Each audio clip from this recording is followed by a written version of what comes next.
What's going on, everybody? Josh Engleman for Awesemo.com, and I am back with my NBA DFS contenders for Friday, January 15th. Now be sure to hit that like button, subscribe to the channel, and hit the notification bell so you know when this and all of our other content goes live. Follow me on Twitter at Josh Engleman so you can get updates to these sim results as we get closer to lock. I'm not on live before lock tonight, so keep your eyes peeled to my Twitter around 6 p.m. Eastern time. Finally, let me know in the comments section who are your favorite options on FanDuel for tonight. We're rounding out the bottom of my top 10 with Marcus Smart, Trae Young, Damian Dotson, Shai Gilgeous-Alexander, and if he plays, Eric Bledsoe. Who will be my top five, my favorites for Friday's slate? It's time to find out. All right, first up, I'm looking at Cole Anthony, point guard eligibility, 4,500, projected for 28 fantasy points, goal of 38. Now, he's only hitting the goal about 9% of the time, but he's in the optimal 27% of the time. We're making a minutes play at a relatively low salary. Cole Anthony soaking up the playing time at the point guard spot now that Markelle Fultz is out. We also aren't going to have Michael Carter-Williams, no Evan Fournier, so the cupboard is kind of bare for Orlando, which means Anthony's minutes feel pretty safe. He's a 0.9 fantasy point per minute guy. That's just where I have him. Projected for 14.5 and 4.5. Neutral pace matchup against Boston. Boston's going to be without Jason Tatum. So I think all of these pieces fit together, making Cole Anthony a really nice, upper value play-ish. 4,500. He's not a full pay down. He's not a mid-tier guy. So I don't know what that area is going to be called, but that's exactly where Cole Anthony is. Price is just too much to ignore. Number 4, De'Aaron Fox, point guard eligibility, 7,300, projected for 38.5. The goal is 47.5. He hits that goal 16% of the time. Optimal lineup, 28% of the time. Monster minutes, 35. Big time usage, 29%. He's normally a 1.14 fantasy point per minute guy. I'm projecting him slightly lower than that. This is a bit of a pace down spot and a tough defensive matchup against the Clippers. Even still, I've got him projected for 21, 6.5, and 3.5. That's a really nice baseline for someone at 7,300.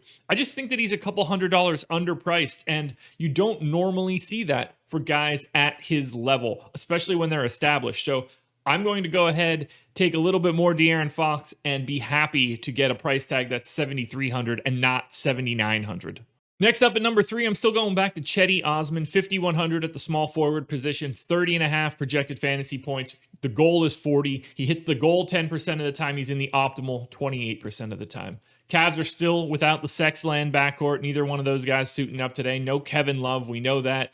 Jared Allen incoming, Taurean Prince incoming. None of those guys should really affect Cedi Osman's minutes because they need him to handle the ball. So I'm giving him the full freight, 36, projected at about 0.8 fantasy points per minute, technically 0.85 in this spot.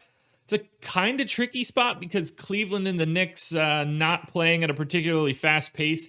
Cavs actually lose 3.5 possessions over their normal rates. That's not ideal, but it doesn't really matter. Given what Cedi has to do and given his price tag at a position that is usually completely barren, 5,100 for Cedi Osman looks pretty darn good on FanDuel. This one's pretty easy. Number 2, Jaylen Brown, small forward eligibility, $9,000, which I never would have expected before the season started, but projected for 46, goal of 53. He hits the goal 22% of the time. He's in the optimal 28% of the time. No Jason Tatum. This team is slowly working their way back. 36 minutes, 32% usage. This guy's going to dominate the ball. He's normally a 1.05 fantasy point per minute guy. I'm projecting him closer to 1.3 because of the giant usage bump with Tatum out. 28 points, close to 7 boards, 4 assists. You could even get a steal and a half. If that number goes up, that's where you're really getting into the good stuff. I'm really happy to get Jaylen Brown here. I'm not worried about Orlando at all. Pace isn't ideal, but it's a relatively neutral spot. Jaylen Brown should just dominate. This is going to be a spot where he can truly have the offense to himself. I expect him to thrive. 9K is a lot, but I think it's more than okay at a small forward position where raw points might just matter. Now, before we get to my number 1 contender, one last reminder, hit that thumbs up, subscribe to the channel because we're trying to get to 50K, and follow me on Twitter at Josh Engleman so you can get these updates. Again, we're looking around the 6 p.m. window so long as we don't get crushed by news. We're staying in that Boston game for number 1, Aaron Gordon. Power forward eligibility, just 6,500. Projected for 37. Goal is 45. He hits the goal 18% of the time. He's in the optimal 32% of the time. He's my clear number 1. He's playing bigger minutes. I gave him 33. Usage bump with all these guys out. I'm giving him a 24% usage rate. So he's projecting like a 1.1-ish fantasy point per minute guy. Basically 18, 7, and 5. He should be way more expensive for that. 6,500 for Aaron Gordon, no brainer in my opinion. I love Gordon in this spot. The value is too easy to get to. Whether you're paying up and doing a stars and scrubs type build, or you're paying and trying to get like a balanced build, he's 6,500. That's basically the average salary for the slate. He will work no matter what you are doing. Aaron Gordon, the number 1 contender for Friday's slate.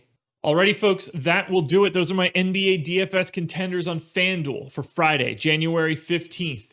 That's going to be it for the week. I will be back again Monday morning with some more NBA DFS contenders, so good luck, and I'll see you after the weekend.